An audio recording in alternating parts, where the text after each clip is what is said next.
I'm assuming you're all here for CS101. So this is a course on computer programming and utilization. I'm Ganesh Ramakrishnan. I've been here since 2009.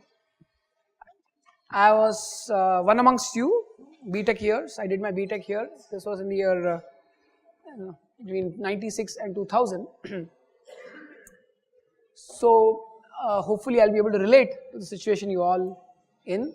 Fortunately for you, you are already 6 months into the, 1 semester into the program. This course will be jointly offered with a big army of CS101 TAs and staff. And these are some very important links you could just note, links and IDs. So cs101-help@csc.iitb.ac.in is an email ID where you could post queries, both logistical and content related. And there is also Google Groups, you could use that as well to post. That's a group forum that is used by the TAs and the instructor to discuss. Then we also have a course web page which should basically help you get started with many other links. So this is the course homepage. So you'll get a list of teaching assistants here, the names of teaching assistants. Their email IDs will all be updated very soon. Most of our content will be on something called Bodhi tree. We'll be placing a hyperlink to Bodhi tree. Hyperlink basically means that it will come out in blue and you click on it, you'll be taken to another site which is going to host all of our content. The content will include the video recordings that CDeep has kindly offered to produce, also the slides and so on, and of course the lab assignments, the programming exercises. And we'll keep making announcements here periodically. So for example, this is the last announcement which was about the lab groups. So more on that as we proceed today. Okay. So these slides have been built over the years. It's a legacy basically left behind by Professor Abhiram Ranade, the author of the book An Introduction to Programming Through C++, which will also serve as your primary textbook. Then there were updates to the slide by Professor Varsha Apte, Uday, Sunita, Umesh, Om, who taught it last semester, and then me. So what is a computer? Lets you perform elaborate calculations. What are those calculations? Mathematical, right? For example, income tax return filing, that has to be done, and there's a lot of computation there. Computing your grades, right? Computing averages across courses, performance of students, individual student profiles, course profiles. My course evaluation will be done through a computer, right? So all of that which is dear to us and things that also create anxiety for us are largely run through computers. IRCTC, ticket booking. So computer is basically a machine that can compute. You could use a computer, and most people are consumers of computers without knowing how they operate, how the back-end operational system is, pretty much like the way scooters are used without really knowing how they operate. And it's a pity that for a long time India didn't even have manufacturing units for the scooter engines. So engines were all imported for something as simple and commonplace as a scooter. So mostly people are in the consumer mode, but here we'll try and get into a producer mode in this course. Take a peek into the computer. So you could compute without knowing how it operates, though on and off we'll actually look at the electronics. It's a massive, gigantic circuit that basically hosts all the programs, the computation that even this simple tablet offers to you. Now they become ubiquitous. ATMs from where you withdraw money, smartphones, each or one of you basically carries a computer. And in fact, the first use of your computer in the class is you're requested to download this Safe app from Google Play Store. This works only on Android phones. How many don't have an Android phone or a smartphone at all here? Show of hands. So over the years this number is reducing, right? So speaks a lot about the competitors to Google and also the fact that most people are transitioning to smartphones. We'll probably have some staff who will carry additional devices for those who are not carrying smartphones or those who don't have Android. So your first use of a computer will, in this class, download it, and this will be used for both quizzes as well as attendance in the class. Right? You can do many other things. As I said, help book and manage tickets. An area that I myself come from, which is the area of information retrieval and search.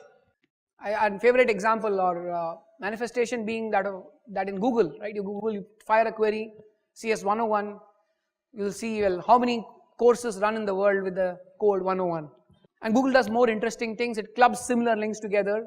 So there could be multiple CS101 links from within IITB. Google will try and club them together. So a lot of computation, and you don't even know where the data is being stored, where it's being fetched from, where the computation is being done. It's all kind of a cloud, a virtual platform for you. You could also do, look at design of physical systems. For example, water networks, weather prediction. And our most popular computer here, right here,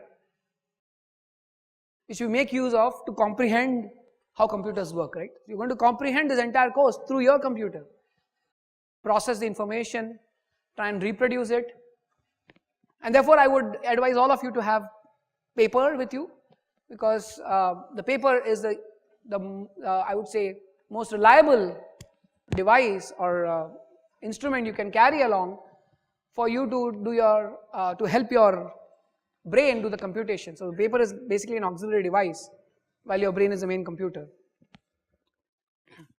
And programming is basically just translating the instructions, mental instructions. So you could translate your mental instructions to paper, but if you have lots of instructions and multiple people giving their instructions, you might just benefit from more storage, more compute power, which computers offer.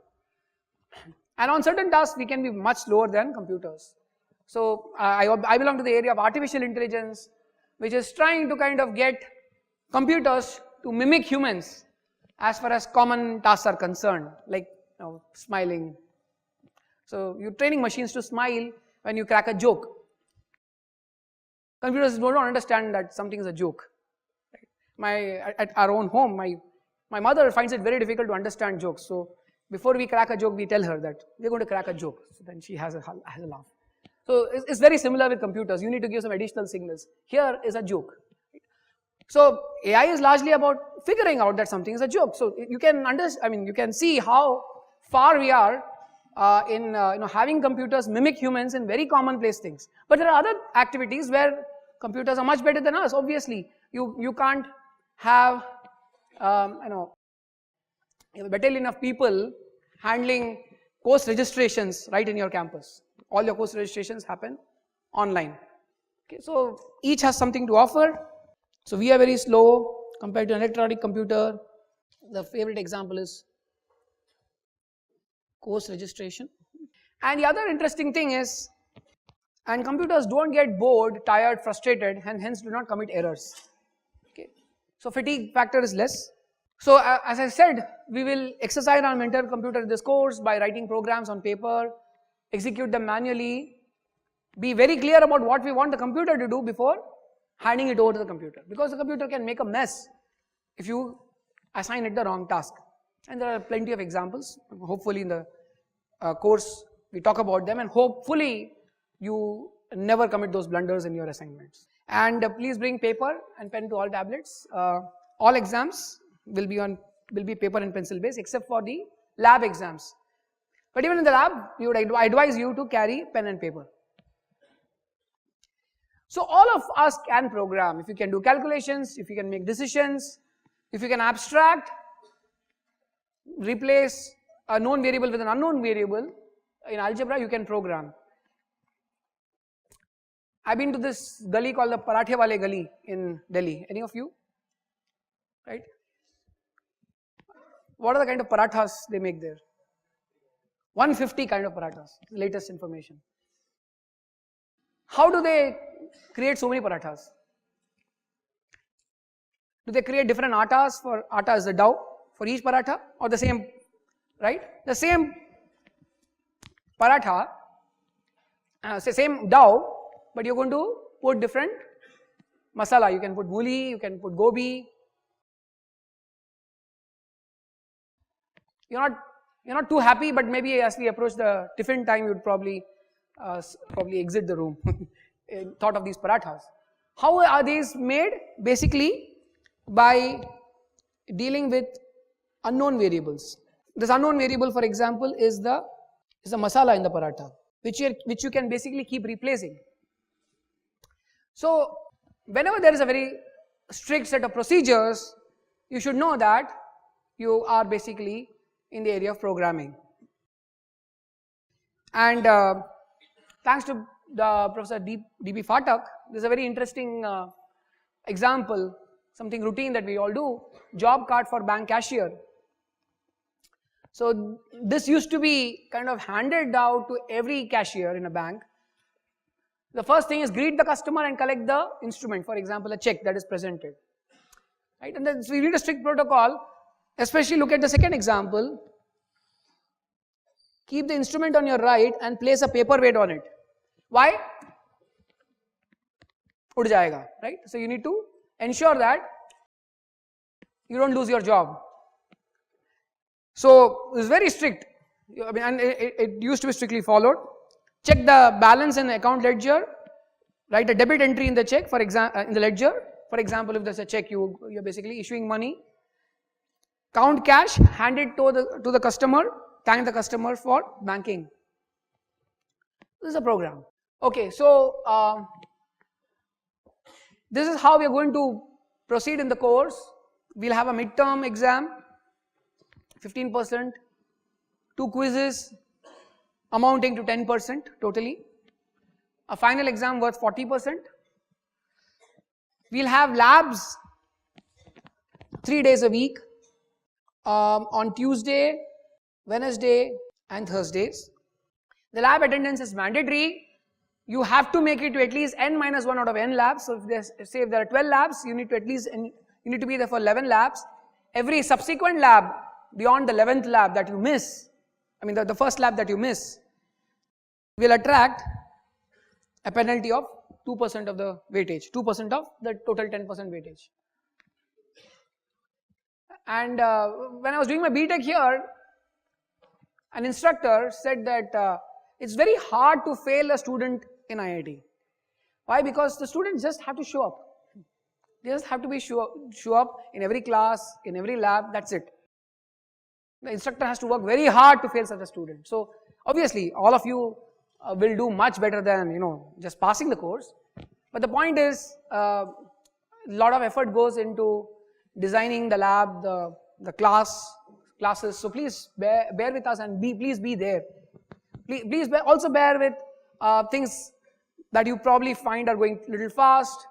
Sometimes you might find things a bit slow. So therefore we are facilitating. We'll be facilitating interactions in the class.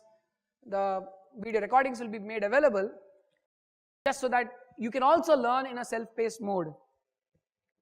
Finally, there will be in-class quizzes on the SAFE app. Okay. How many of you managed to download SAFE? Okay, so most of you have. Just SAFE IIT Bombay, I mean, in case you find multiple SAFEs. And you can select your institute as IITB and the LDAP ID. Okay, your specific lectures will be on Tuesdays and Fridays, 3:30 p.m. to 5 p.m. This is Division 4. Am I right? Division 2 have their classes on Tuesdays in the morning 11:30 a.m. to 1 p.m. and on Thursdays 8 a.m. to 9:30 a.m. Lab sessions I already mentioned, 3 days a week. The actual time is 8:30 p.m. until 10:30 p.m. in the evening, but we need to ensure that all of us are kind of set up before the lab session. So it's effectively 2 hours.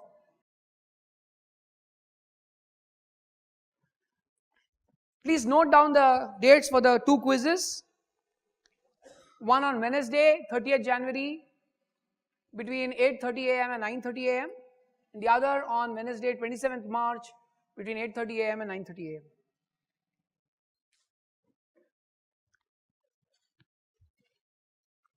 Okay, so no excuses, no sudden holidays will be entertained. As per the institute calendar, these 2 are working days. So care has been taken to ensure that these are on working days and these are frozen, can't be changed. The slides and videos will be hosted on Bodhitree. The link to Bodhitree will also be provided on the main course page. This is the main course page which I opened in the beginning of today's class. You can pick your language. This is to drive home a point that all of us can program. हम सब programme कर सकते हैं. या तो हमने रोटी बनाई है, पराठा बनाया है, या तो खीर बनाई है, नहीं तो चाय तो बनाई होगी. All of them require programming. Registration, the process of registering for a course is a program. We have done many things physically. So this is all thanks to Google Translate. I have kind of verified some languages, for some languages. सारी भाषाएं नहीं जानता मैं. Special support will be provided for Hindi. Hindi में जो lab sessions विशेष करके समझना चाहते हैं उनके लिए एक अलग सा जो लैब रूम है वो रिजर्व किया जाएगा. I had sent out an email to you. I don't know if everyone received, but yeah, there's a link to a form where you can fill up your preference in case you want a Hindi lab session. But we'll try and ensure that TAs are able to cater to you in your mother tongue as well. So we may not have a dedicated lab for every language, every Indian language, but we'll certainly encourage you to interact with a TA who speaks the same language as your mother tongue in case you need that. Okay, as I said, all language support will be provided. One lab dedicated to Hindi. आप अंग्रेजी के कारण समस्या का सामना कर रहे हैं तो हमसे संपर्क करने में संकोच न करें. And to also kind of further facilitate this whole interaction one-to-one, for 10 to 12 students, there will be one teaching assistant who will be like a mini instructor for you, hand holding you through the semester. कोई प्रश्न अब तक? Any question? So this is the structure. At the top, we'll have this is a management structure for the TAs. At the top, we'll have 3 coordinating TAs. 3 coordinating TAs. There will be several senior TAs. There will be a separate doubt session on every Saturday. So the timing for the doubt session are 10 a.m. to 1 p.m. Okay, so the announcement for the same will be made. Also, TA for every group of TAs there is an email ID for senior TAs Cs101 STAs at csc.idb.ec.in, for junior TAs Cs101 JTAs. However, if there's one email ID you should remember, it is this one at the top, which I presented at the beginning of my presentation. Cs101 help -help. Okay, so let's go into programs. What are programs? Program is a precise description of the calculations we want the computer to perform. So, how many of you use Google Advanced Search?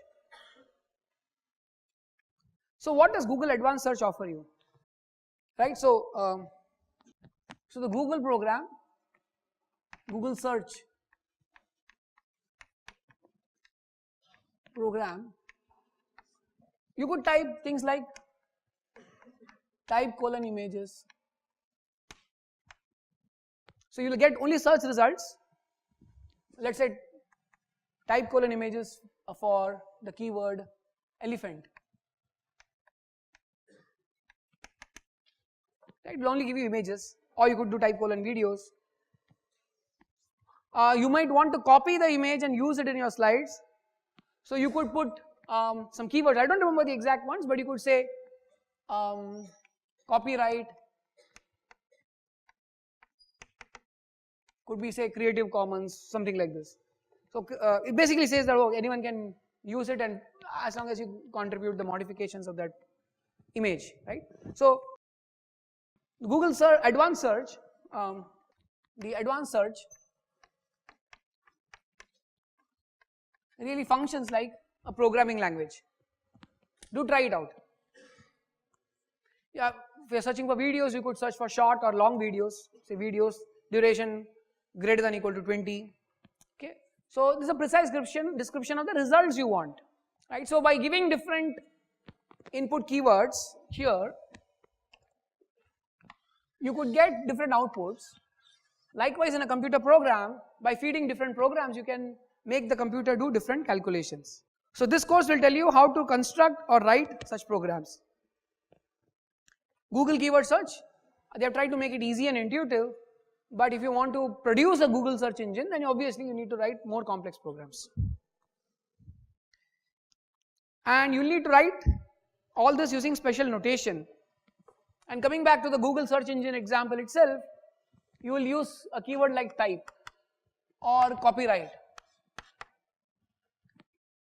Okay, so this is the special notation that you employ, which the machine, the computer, makes special effort to address. So this of special notation. So goal for today is to help you familiarize yourself with small programs, and we'll use the C++ programming language, which is a lot more sophisticated than Google keyword search.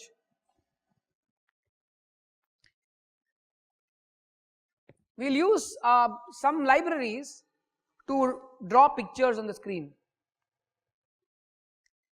and specifically we'll use a turtle. Okay, so I was telling some turtle stories to my daughter, and we're kind of conversing what are interesting characteristics of a turtle. So what do you observe about a turtle? Slow and steady wins the race. Okay, slow.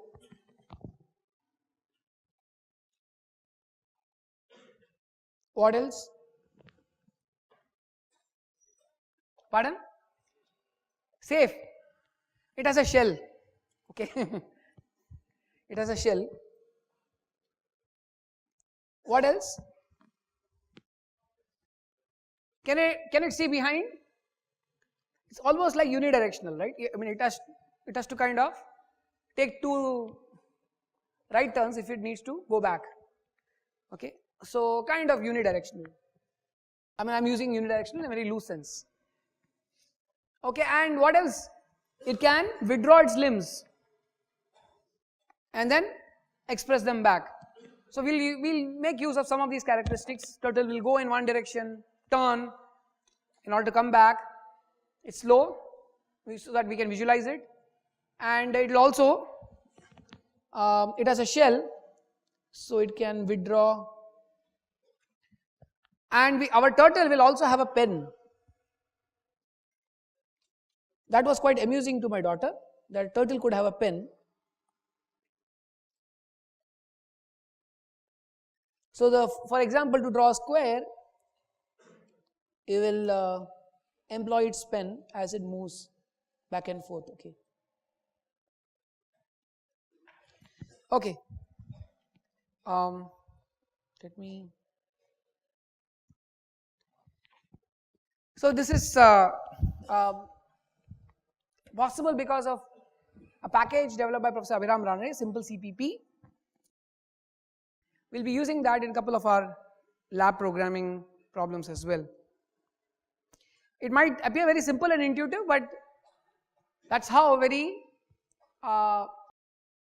gradually you get introduced to the world of programming. Okay, this is our friend. So you're going to program the turtle to draw a square. So you'll need some primitives, some small commands that you could use. So what are our primitives?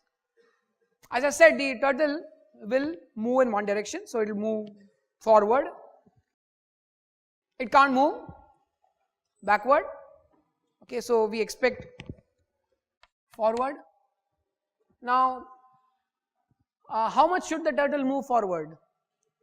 You should probably keep it configurable. Okay, so let's say 50 would mean 50 units. We'll assume that turtle has its own semantics of units. So 50, let's say, is meters, for example. The turtle could turn right or left by some angle. We'll assume that the angles are all measured in degrees, say 45 or 90. So this whatever appears in bracket can be changed. It's an argument. As I said, the turtle might also withdraw its limbs. So in the process of withdrawing limbs, we'll assume that the turtle can lift the pen up or put the pen down.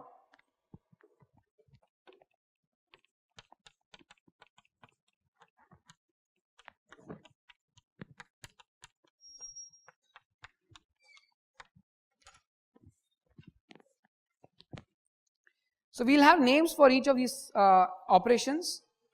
So these are the instructions the turtle will understand. Forward X will mean that the turtle should move X pixels forward.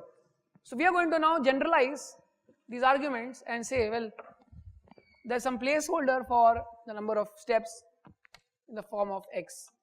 Right X, turn by right degrees. So the X for right is interpreted differently from the X for forward.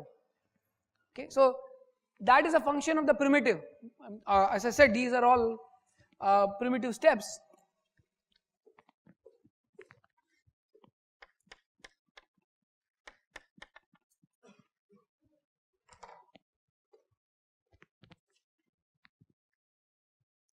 Okay, so right X, left X, pen up.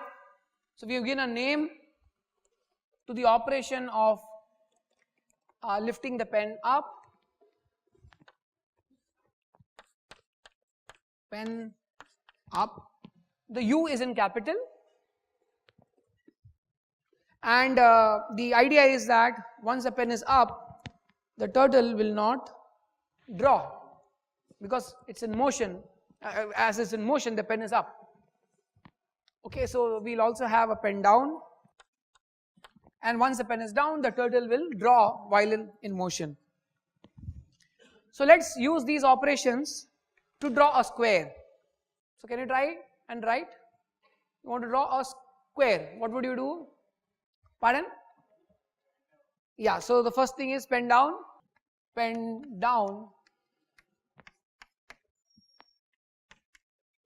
forward, some number of steps. I need to be explicit how big the square I want. So let's say 200. Okay, so now when I say forward, I mean in which direction? We'll have to make some starting point assumption. So we'll assume that when you do a pen down, the turtle is facing east, this way, initially. Okay. So I do forward 200, then I do a right or a left, whatever, 90. So I turn down, I do another forward 200, and let me save some space.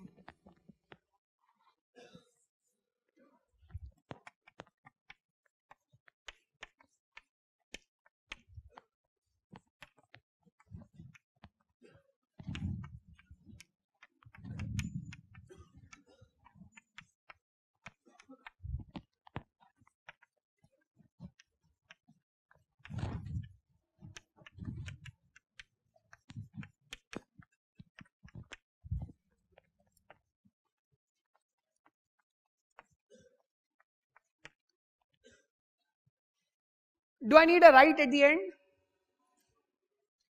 Okay, so can visualize what's happening here.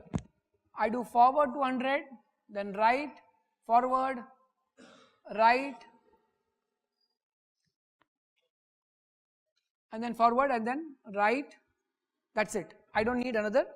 Another forward, and I don't need a right again. Oh, you're just saying the square. We don't have a command, but you could say color red. Yeah. Now this is an interesting question. With forward, left, right, pen down, pen up, there's a default color being used. His question is, can that also become a part of the program? So not the program we have set out to, you could define. You could define your own primitives. Okay, so what facts do we need to know before we can write the program?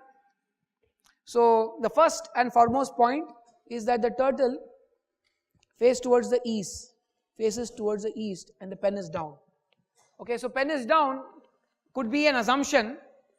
That's what we'll make in the program. You could also write it down explicitly. Okay. So here's the program we wrote. What we have done, instead of pen down, is another command called turtle sim. So what turtle sim says is, turtle sim will implicitly do a pen down and implicitly place the turtle towards the east.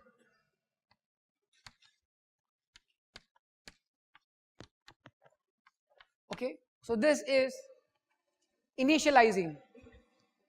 Turtle sim initializes the program.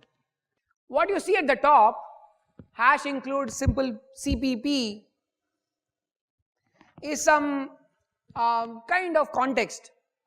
So you're basically telling the program that there's a context in which forward and all this is defined. I mean, let me give an example of a context. If I say, bring me a glass of water, right? So you probably don't have confusion when I say that, because you probably you think I'm probably talking about drinking water. But maybe I want to water a plant, right? So I might be asking someone to get it from the river or the well. So what is the context here? The context is that, well, there is a water cooler outside and there's a glass sitting on top of it. You get it for me. Okay, so this hash includes simple CPP is telling you that context. The context in which forward is defined. It will tell you that forward 50 will mean 50 what? 50 meters, 50 centimeters, 50 pixels. Okay, so the commands are actually within the brackets here, the opening and closing brackets, and that is basically demarcating the program that needs to be executed. The fact that this is the program to be executed is denoted using the construct main program. Okay, so as you'll see later on, this main program could be later on replaced by draw square, and you could call the draw square function within the main program. Okay, so this entire sequence of commands is a C++ program. At the end we have included something called weight 10, because we want to visualize the square for some 10 time units after we have drawn it. Also we note some other interesting points here. We have a semicolon pretty much after every sentence. We didn't bother to put it everywhere here. The semicolon basically tells you that a command is over. Okay, so the opening and closing brackets, the semicolon sitting everywhere, these are all part of something called a syntax. The hash include is also part of the syntax. Okay, so 90, for example, the way it's interpreted is part of the semantics. It's 90 meters versus centimeters is part of the semantics.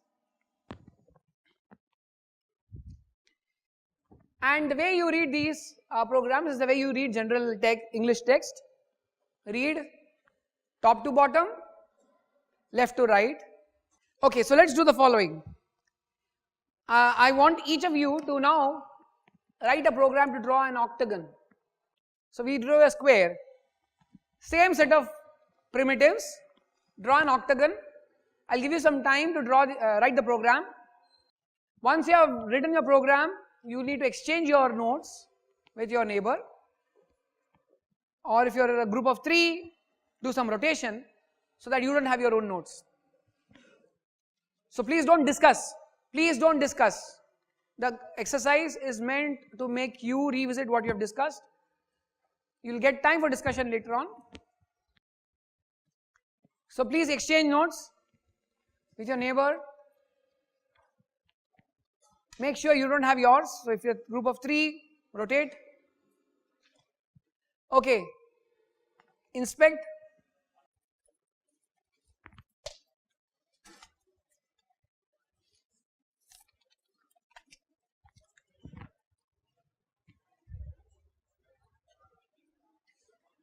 Okay, so any differences?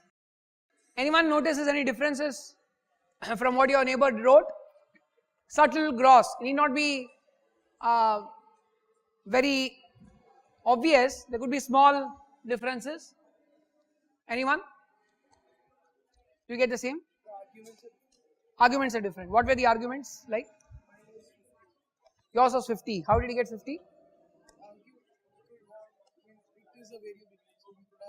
But we want an octagon. So you didn't target a regular octagon.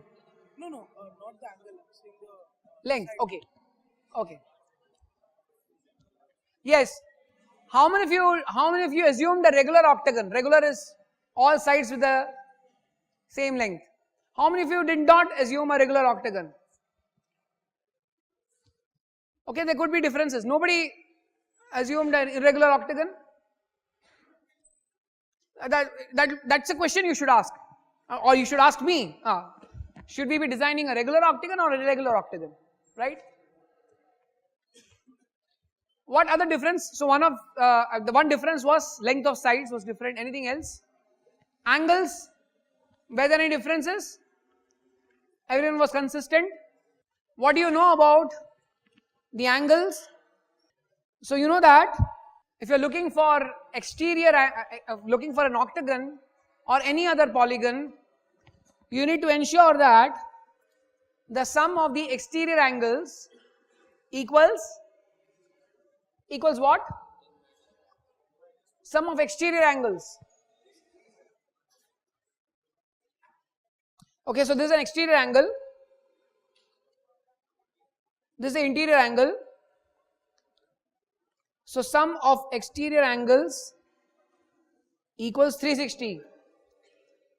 What about sum of interior angles? Yes, what is the sum of interior angles? So it was important to note what the turtle does. The turtle, when it turns right, it turns right with respect to the previous direction of movement. So the movement corresponding to the turtle corresponds to the exterior angle.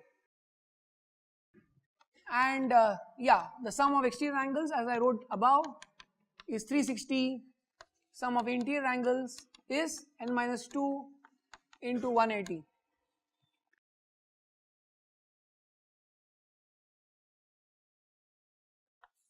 Okay, octagon, so we'll have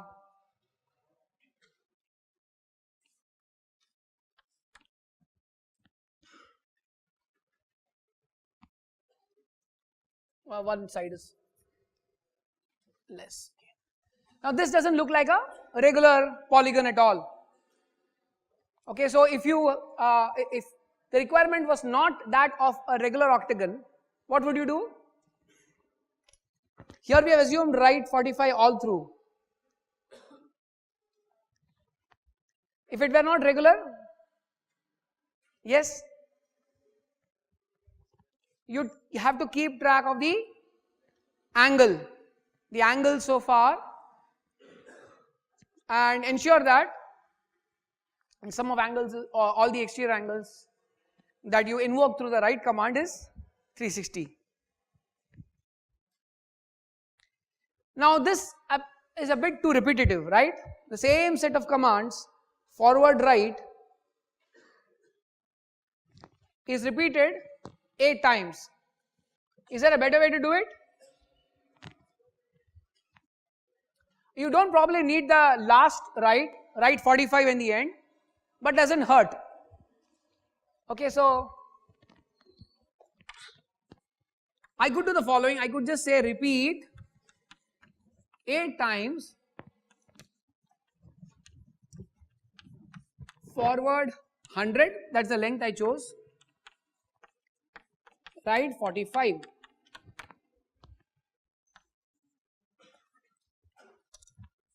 This could be my new unit. So that's the better way we'll talk about.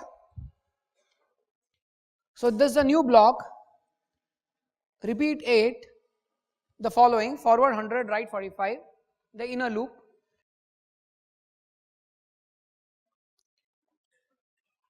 This is the inner block in the inner loop, and you're repeating that 8 times. So general syntax that we are talking about here is the repeat n command. Okay, repeat n some commands. So each round of execution is called an iteration. An iteration basically corresponds to this block. This inside thing is the iteration. Okay, so now we could generalize from an octagon or a square to a generic polygon. How would you generalize this to a polygon? Okay, so here I think we'll get a lot more variety. Can you please try this again? So write your general program for a polygon. Now we can assume that we are looking at regular polygons. Okay. So when I say polygon, we'll assume that this is regular. So please do that. Write your program. Now once you have written your program, please exchange with your friend, and now I am sure you'll have a lot more differences that you observe. So please don't discuss again. Have you done?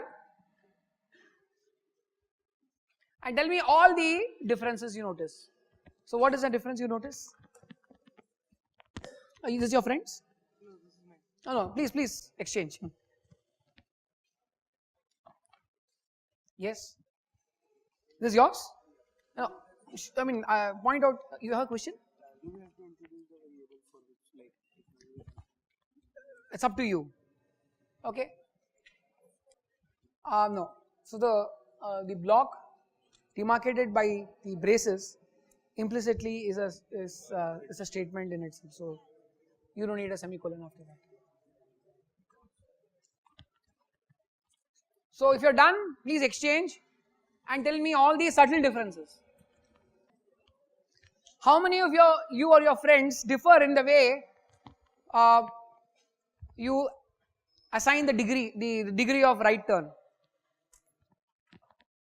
How many of you or your friends had the argument to write as 360 divided by n?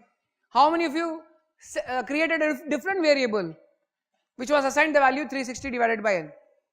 Anyone of you created a different variable? Some of you did. Okay. So created a different variable 360 divided by n. Now why would you do that? Pardon? So are we assured that if 360 divided by n is not an integer valued number, whether it will be computed properly and whether it will be passed correctly to the function, right? So 360 divided by n, will it be rounded off or will the real value be preserved? That's a question, we don't know. Okay, so we'll look at varieties of answers. Some of you might have come up with those varieties. Okay, so what we'll do is make use of variables more aggressively. So this is our first program, drawing a polygon, repeat for number of sides. Who gave you number of sides? No idea. Some of you had that complaint. I mean, how do I input the number of sides? And some of you have assigned a different variable the value 360 divided by n. So you probably have done something as follows: angle is 360 divided by num sides. Some of you did this, right? And then okay, and some of you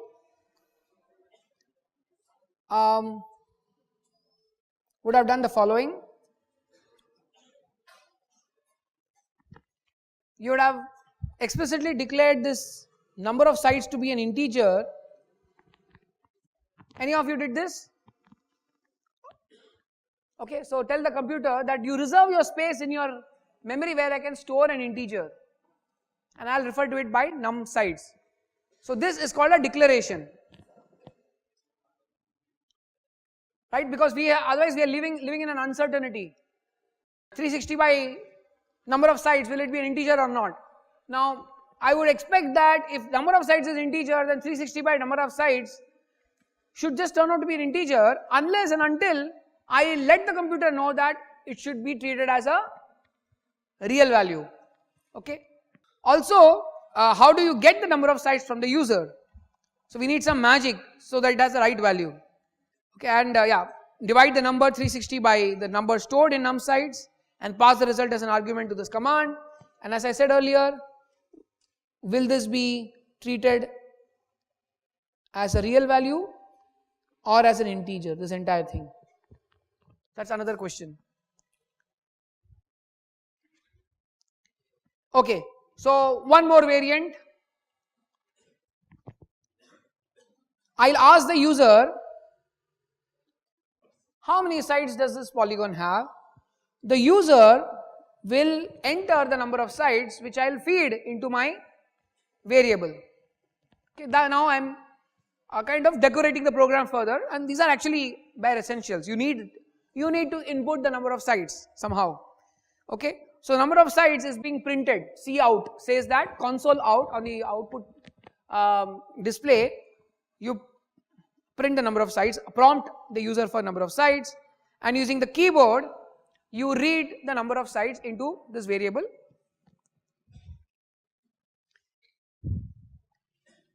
Okay, so one more level. Any of you did this? Okay, some of you did this. You can see there's so much variety in your class. People are already thinking ahead. Now I'll add one more level of abstraction. Oh, before that, the programs on the left and right, are they the same? What's the difference? So let's find the differences. In one, on the left hand side you have int number of sides, right hand side int n. So number of sides has been renamed to be n. Is that a problem? No. So is there any difference as such? For every opening brace there's a closing brace, both on the left and the right. No difference? How many of you wrote program of the form on the left hand side? What do you like about it? Spaces, tabs, nicely structured. There's a margin structure, right? How many of you wrote programs like on the right? And you don't have to feel shy to raise your hands. Okay. Do you like it? No. Okay, so you're honest. Some people may like it, but your friend might not, because it might be very hard for your friend to even figure out whether it's the same as what he or she wrote, right? So she typically writes left and he is like right. Anyways, I don't want to say too much about it. So as far as this course is concerned, formatting is very important, indentation is very important. You lose marks if you write messy programs like on the right, because others cannot build on your code, and code is supposed to be built upon. You don't want write once code.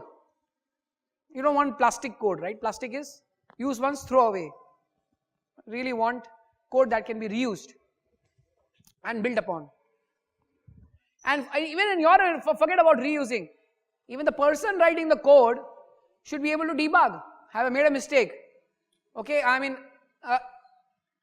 have I assumed n to be the interior angle or exterior angle? Right? I mean, I might by mistake do this n minus 2 into 180. I say, oh, the problem is basically my assumption about the angle itself. So just make it very nice like the left. N could be anything. N could be number of days in a month. But here, when you say num sides, you're being very careful, very explicit.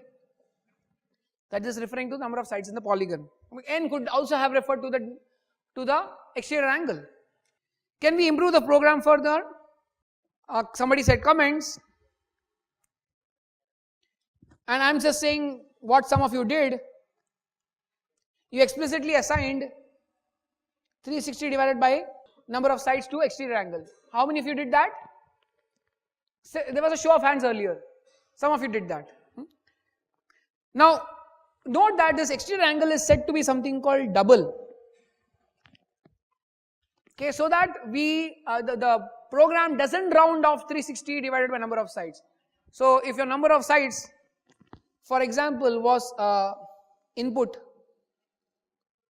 let's say to be 13, right? Then we have a problem, because if you round off 360 divided by number of sides, you will actually have a lot of cascading errors. What would actually happen if this were an integer, 360 divided by number of sides, if it were an integer, 360 divided by 13, and you do this, I mean you repeat the same error. What will happen to your polygon? 13-sided thing. Oh. What would happen to a 13-sided thing?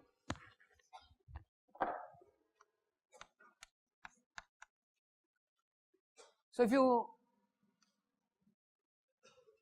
do a floor, you know floor, right? What is the value? 27. Yeah, but 27, floor. So if you, obviously if you sum up 27 13 times, you will get an angle less than 360. How will this regular, polygon look like? Okay, not so easy, computer does this well. But what you'll have eventually, the last side will not be incident at the corner, it'll probably go somewhere inside. So that is the risk you run of letting 360 by number of sides be determined by the program. Here we are playing it safe. You're saying double exterior angle, you're saying make sure that exterior angle is a real. So double basically stands for high precision storage for real valued numbers. Is that clear? Any questions? Can I improve the program any further? What else could we do here? Side length. Side length was fixed to be 200. So what will I do instead? That's what you have done. C in number of sides. So take as many inputs from the user as possible. Okay, so again revisiting, we talked about semicolon, opening braces, closing braces, and so on. All this is part of the syntax. We talked about the context, right? Glass of water from where, right? So what is a forward? What is a right? All this is valid constructs. The fact that you use a forward, the fact that you use a right is syntax, because it has to be defined somewhere. So that's the language syntax. So syntax is very strict. You can't write 90 as write space 90, pen capital U up, cannot be written all in lowercase. However, a lot of flexibility is still allowed.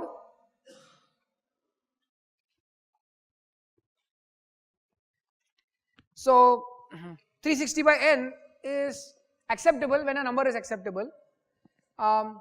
Fortunately for us, 360 by 7 will not be rounded off, right? So 360 by 13, for example, will be preserved to whatever degree of precision the computer can. You could also have repeat inside repeat, and I'm going to give you one example. Repeat inside a repeat.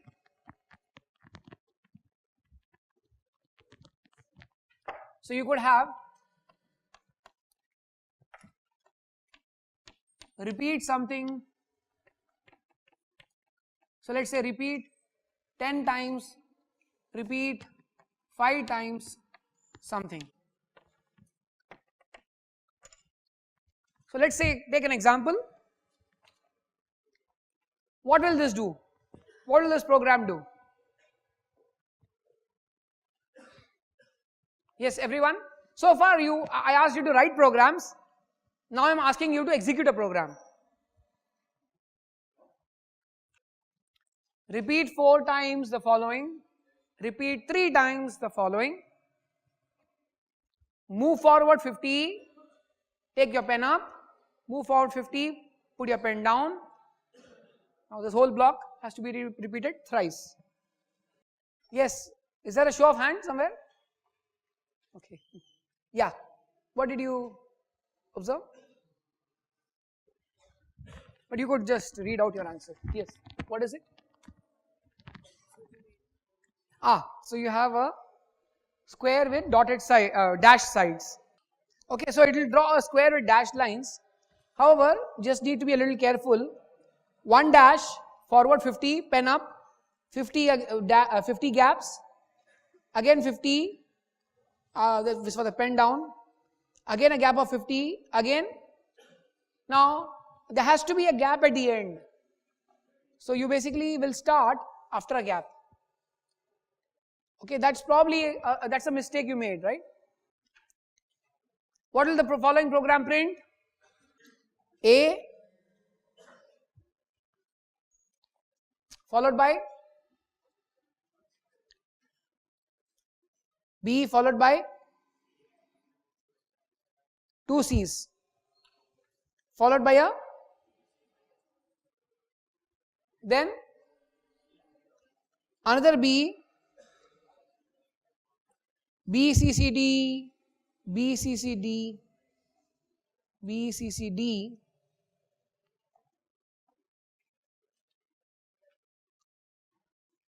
the whole thing 5 times.